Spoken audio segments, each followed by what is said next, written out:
What's up, guys? Today we have an alternate build that I also did a while back, around the same time that I did the Wookiee gunship, I believe. This is the LEGO 75177 Star Wars First Order Heavy Scout Walker alternate build.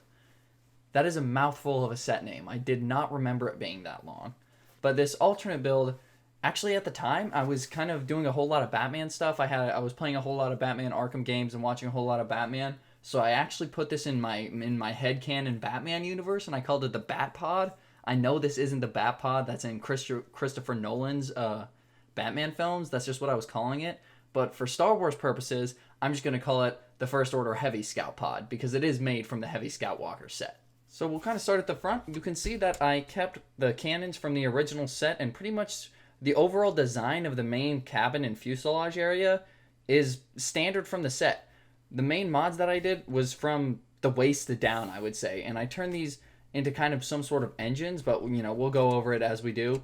But up at the front, like I was saying, I kept it pretty standard from the set. I may have added a few more slow bricks to help smooth it out and make it look a little bit better, but I do believe this is with 100% pieces from the Heavy Scout Walker. We still have that trans red in there. You can't see it too well because of the lighting I have going. There we are. We still have that trans red in there for a nice little mean looking effect, and still this folding down visor.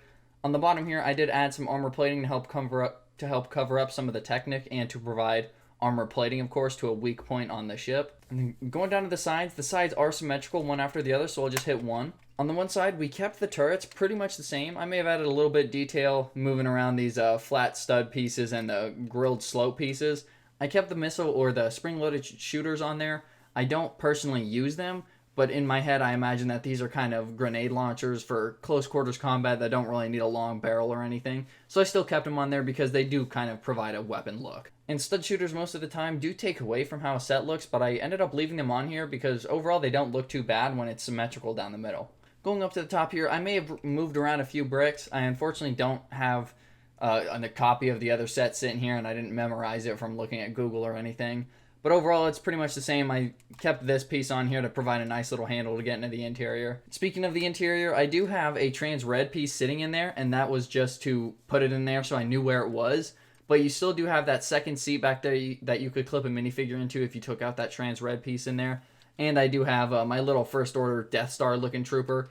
He has two blasters in his hands that I am using kind of as joysticks. You can't quite see it. The lighting in there is a little messed up. We'll see if we can wiggle my man out of here. But as you can see, I did keep that control panel piece in there, add some nice detail, and put those studs up on the side just to help fill out his interior.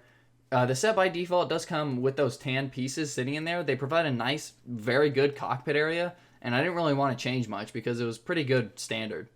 But going on the sides around the guns, I did move around the panels and the plating that they gave us on the set, but it is still all from the set. I just moved it around to kind of make a different design. On the bottom there, you can see that I used some more armor plating on there to help cover up that Technic and help blend it in with the set. And then I used some Technic pins to put some tiles on there to help cover up the Technic arms and stuff that's going through there to hold it together. And then in between it all, I did keep it plated up and smoothed out in there so it looks good from almost all angles. Of course, you can see some Technic pins through there. But other than that, I did want to make it look good from all angles and still look like a nice solid ship. Now, even though this is all connected all together, like it is one big area, I do consider it two different engine pods. So I am using the red trans bricks as engines to provide some plume, like this is what they are getting propelled by. And it doesn't look the best, but I actually kind of like it. It looks a little futuristic. It doesn't quite all look the same. The First Order is very technologically advanced, so it kind of makes sense. So it still blends well in my little headcanon universe that I got going on. But I would like to get a little bit of extra panels to help cover up these Technic pins sitting in there. And then right down the middle, this 2x4 is actually what holds this entire back area up. If this comes down, you can see that I have some studs facing backwards sitting there, a nice sloped brick. If you slide these arms over it and back, you can see how that is connected on there. It will just hang, and I have thought of converting this into kind of like a Walker artillery standpoint, but I haven't quite got the bend right in the middle there. That's about the best I can get, and it isn't too bad if you wanted to turn this into some kind of wacky looking turret emplacement. I have played with it like this before, and it's still really fun, almost as much fun as it is in the flying form. So I can almost confidently say that these two, I don't know what these pieces are called, but these two tan pieces sitting behind this plate here, those did not come on the set by default. I don't think. So I can almost guarantee that those were added on. But other than that, I believe it is made with completely set pieces. Now that we got this back on here, I did actually miss something going on the back. So I did keep some detail there with the two big blaster pieces. These are probably some of the better blaster pieces that LEGO has ever made, and I wish they would use them on sets more. I do want to use these on some troopers, but I can't tear them off this set. It just looks too good with the kind of grill they have going back here. It looks really nice. Like I said, the set by default, it's not a bad set. Like the detail everywhere, the plating, it all looks really good. It just didn't appear in the movie, so nobody really cares.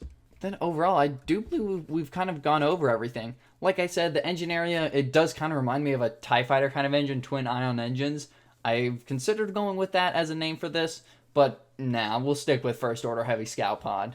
But going over it, the idea with this alternate build was to use pieces all from the Heavy Scout Walker. Like, I like my Scout Walker, but like I've said in some other videos, I'm not a big land vehicle kind of guy. I don't really do land vehicles too much. Like, I have a few land vehicles, like I have the Ninjago's Land Bounty, because it's a real big tank, and kind of things like that, like real big, heavy, armored, mean-looking things, I'm okay with. But I'm not a big land vehicle and walkers guy. I don't have too many, though I do want to get that new AT-AT. But this was one of them, and like many of the alternate builds you guys have seen, the goal was to make it a flying vehicle. So that's pretty much all we can go over with what I did call the Bat Pod at one point, but I'm now calling the First Order Heavy Scout Pod. I am pretty satisfied with this. It didn't change much from the original set, but I didn't intend to do that. That main cabin area was really good, and I knew I wasn't going to be tearing that apart anytime soon. So we just kind of folded around the legs. It did a little bit of funky stuff in the back end, and now it's a nice flying little heavy pod. Alrighty guys, well if you guys did enjoy this video over this alternate build that we have going here, and you did want to suggest some down in the comments below, both in the Star Wars theme and outside, I do some Marvel sets, and I do have a few LEGO City helicopter sets that I've used for sourcing pieces to my other alternate builds, and to make flying vehicles in the future. And I do have an Instagram linked in the description below where I do post a little bit more LEGO content, a little bit of behind the scenes, and maybe some in-progress photos of some of these alternate builds. Anyways, I hope you guys enjoyed. Peace, fellas.